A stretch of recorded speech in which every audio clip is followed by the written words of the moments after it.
What's up, everybody, and welcome back to another deck profile here on the channel. Today, we're going to be going over the Dabi deck that I took to the PPG Sunday Local today to a 2-2 finish. If you like this and you want to get the deck, please go out to unfunstuff.com. Use code TamCard at checkout to get all your universe's My Hero card game needs. So with that said, let's talk about Dabi a little bit. This deck was voted on in stream over on Twitch while I was live, and this deck was fine. I think it's got something going for it.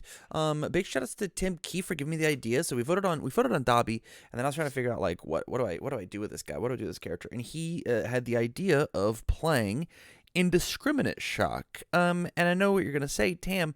Obviously, Indiscriminate Shock, 13 million votes is a good card. And he said, no, play regular DLC Indiscriminate Shock. And I went, I think I can make that work. And so we just had on an all low attack lineup. So big shout outs to Tim Key for coming up with the idea, the conception of the deck.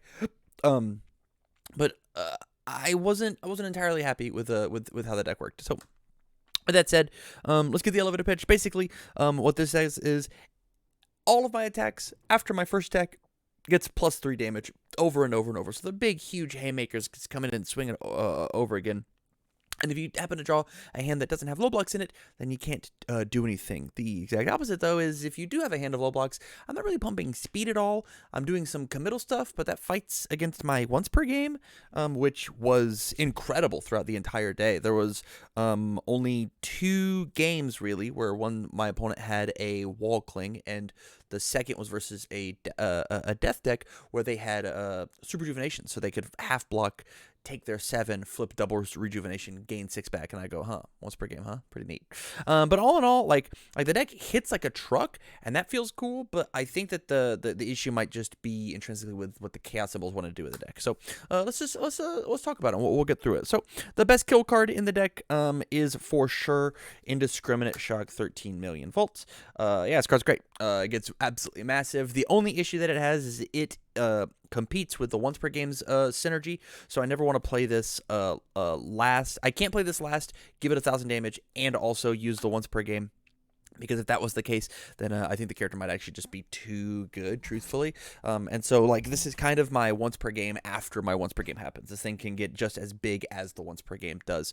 But commit out your board. You commit out your board by blocking my cool stuff, and then eventually Indiscriminate Shock hits you for 14, and that feels fine. My favorite attack in the deck, that is for Cheerful Uppercut.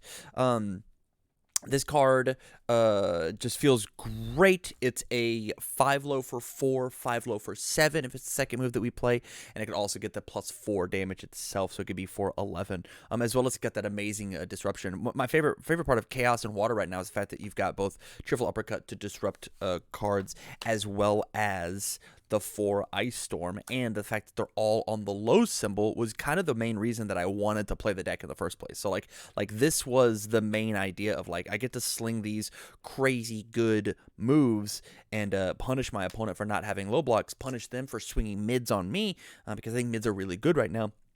And then just hit him for it. And so like these are my main 2 momentum using cards, and some other big haymakers. I mean, just an 11 damage Cheerful Uppercut. I mean, that's technically bigger than Nomu, right? And so that this feels pretty good. And then the next, we've got a bit of a flow or disruptive card. It's just a big stun card, Giant Ice Wall. It covers my high block zone. It's another low move. It's normally my opener. Basically, the normal line of play was something along the lines of Giant Ice Wall into whatever Giant Ice Wall, pop my once per game into whatever attack into volts. Like this was the line normally. And so the fact that this card was just so good at wall breaking was really important, because they want to build up a big stage so they can block all of my crazy lows, and then this card just lets me tear that down, especially after I've used my once per game.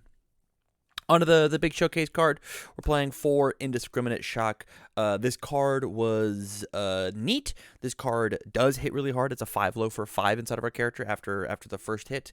The biggest thing about this card was it says your rival randomly discards a card, then draws a card. So I'm trying to snipe a low block out of their hand, force them to draw a high block. Now they don't have a card in their hand, and I'm swinging for big damage. This actually did work one time with the combo where I did this once per game, Indiscriminate into Indiscriminate, and then I got to kill them.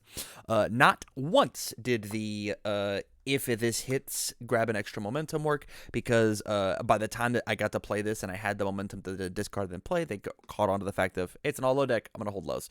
And so, hey, if you want momentum because you want to use it on a Cheerful Uppercut or on Ice Storm, I'm not going to give it to you. And so that card never happened. And then the one card that I literally didn't get to see one time, I only checked it, was 1 Zero Gravity Barrier. I think that this actually might just be the key to the deck. I want to see how it works.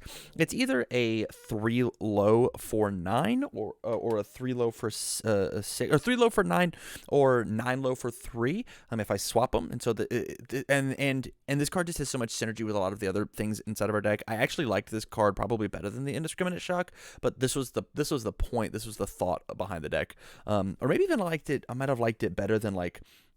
Maybe I didn't need to 4x the Ice Storms and 4x the Uppercut, and I could have played more barriers.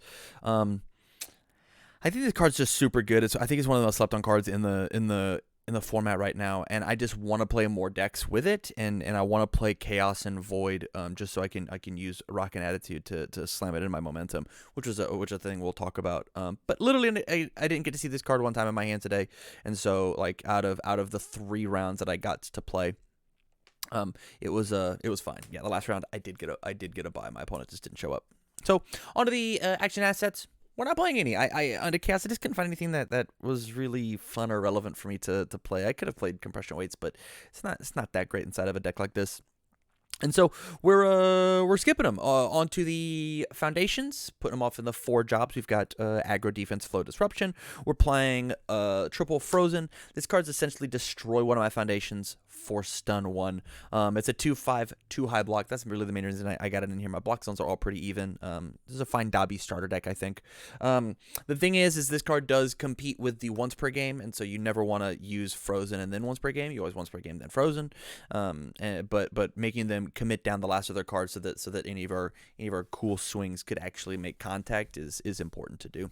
In the same vein of that kind of being stun 1, we also have final exam failures, where this card is either stun 1, stun 3, or they destroy a ready foundation. And so it'll never be stun 3. It's always going to be stun 1 or they destroy a ready foundation. And so this card felt fine. I think it's I think Chaos is the only symbol that necessarily needs to play this card. I think as soon as there are ways to stack my opponent's deck, I think this card's going to be really cool, but for the most part, I think it's just kind of filler. It probably should have been literally anything else, probably like a better high block, and then I think it would have been good. I almost would have rather played Infinite Potential over this card, and we all know that I don't like that card, and so that kind of tells you how I feel about this one as well. Might be one of the last times I play Final Exam Failures, at least in set 2 meta. Onto the defense. We're playing triple release, destroy one of my bad committed foundations for +2 to my check. This card is so crazy good. It'll be a staple for the rest of its life. If you have not picked up a playset of release, you gotta do so. This card's just so good. It deserves the 4 check that it has. You could easily pop it up to a 4th copy here. But because of how I was wanting to string up my 5 diffs, I was a little afraid of the 4 check, and I felt like I didn't need it. There was a time today where I died because I opted not to use the release, and so it's a good card, but it really depends on, like, are you willing to destroy the foundation to do so.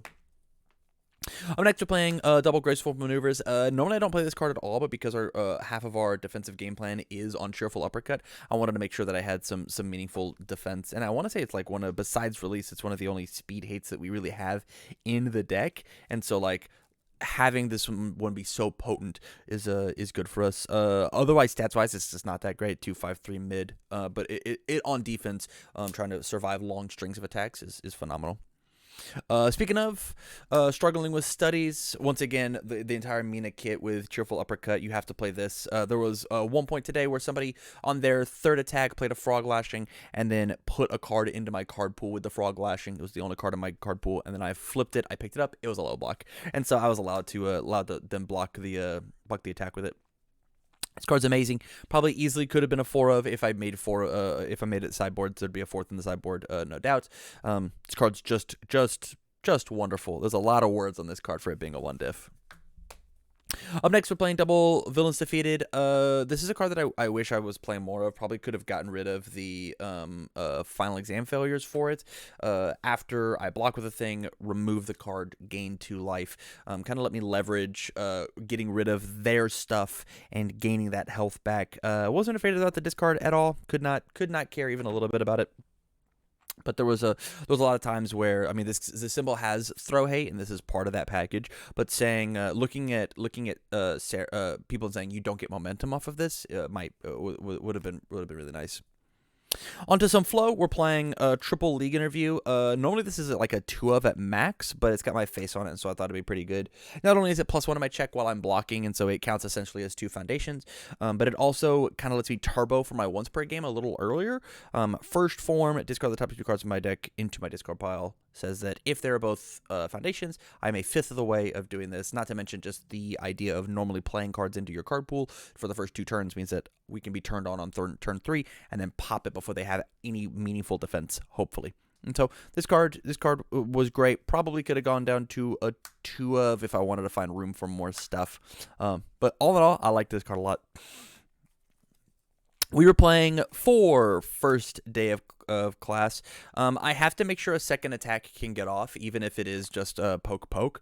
And so the fact that I could commit, flip, re-ready, and I've got 4 of these, meant that I did not feel bad burning them early throughout the game. I need to get that +3 damage off, or else I literally have a blank character for 90% of the game. And so the goal is play 2 attacks at minimum. And so this card just lets me help facilitate that. League interview plus first day of class was just good.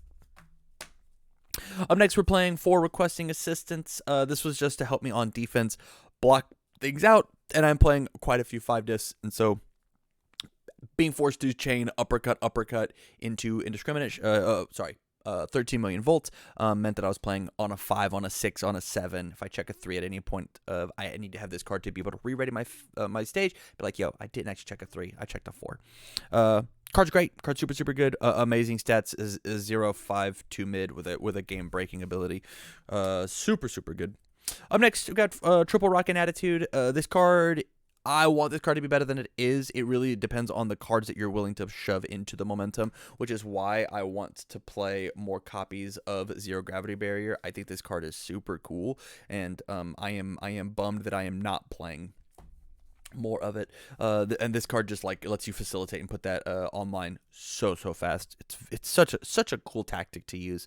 I did get to do it one time today with a Cheerful Uppercut, because this card also has the charge keyword, and so I could slam Cheerful Uppercut, respond with it, we both stuff a card in our card pool, and then I make one of the cards leave, but I'm trading a ready foundation for it, so I don't actually go up in advantage here at all. I lose a card in card pool for a card on board.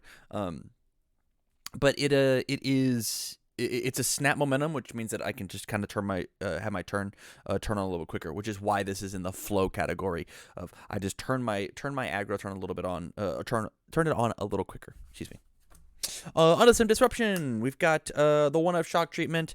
This is here exclusively for turning off wall clings, so that Dabi's once per game can hopefully work. Doesn't do anything against the other big throw hate in the format, which is face shield, but it's for all those on-board answers that your opponent can deal with, the wall clings, that it can't be fixed, all of those. And so this card's just super good. I probably should be playing more of it, but I was a little mid-block flooded, and so there's that. Same thing with Irrefutable Force of Nature. This probably could have gone up to a 4 of. We probably could have played 4 of this and triple of the other one of the first day of class. this card just says that I commit and say wall cling doesn't work, and you have to have that whenever you're playing Dabi, which is why I don't necessarily like him under death, but you get apathetic instead. And so, like, there are ways to deal with my opponent's answers on board. The issue is that I have to have them if you find them. And so having good reusable ones like this feels good. And then the next one, we've got Triple Confused. Man, this card, every time I play this in a deck, it's just never relevant. It always feels like this card's really good against me, but when I play it against people, it just sits here and does nothing. It takes away the throw. It's our throw hate, right? If they have a throw into this card pile, I'll snap and get rid of the throw keyword. Yeah, this card's just super good. When it's live, I guess, but it just never seems to be live. I think at minimum I would be playing it too. I could see myself at like a spicy one of, and feel fine about tossing the others in the sideboard. But man, the card's just too good on paper to take out entirely, right? I think it might be just like you guys figure out whatever you like, but I put Confused in here. It didn't do anything at all today. It was just a block sometimes, or it turned itself sideways to +1 my check. And then my last card, we were playing the one of Training with Gunhead. I don't like this card particularly, but it does have some slight synergies with my with the face card. It's got synergies with League Interview. It's got synergies with First Day of Class. It makes these two cards say that my next one gets +1 speed, and sometimes that's what you need in order to make an indiscriminate shock regular indiscriminate shock hit. So it's like now it's a 6 low for 5 as opposed to just a 5 low for 5. As well as just slightly more throw hate. It's just like a 4th copy of Confused that is live whenever they don't. But I never used the throw ability on the card. It was it was just there for, I think, over the course of the 7-8 games that I played, I gave +2 speed. So that was pretty cool. All in all, scale of 1 to 10 on this deck, honestly, like a 2 out of 10. I don't recommend you putting together this exact list, but if this inspired anything out of you to do something with Dabi, I mean, that's what I get out of it, right? I think Dabi is just not a character for me in particular. I don't necessarily like his gameplay loop. I'm not a fan of the character. I don't have affinity for him inside of the show, and so the fact that he's just not speaking to me is totally chill. But let me know, what do you think about this entire low attack Dabi deck? I think there's a lot of stuff going on these individual pieces, but I think this exact combination just doesn't quite work. So let me know if you like the deck and you want it, go and check it out at unfunstuff.com. Use code TamCard to get 5% off your entire order. And you know, prove me wrong. Prove to me that the Dabi actually has a chance to contend. With that though, you guys, I'm gonna go ahead and leave it here. Thank you for watching the video. I greatly appreciate it, and I wish you well.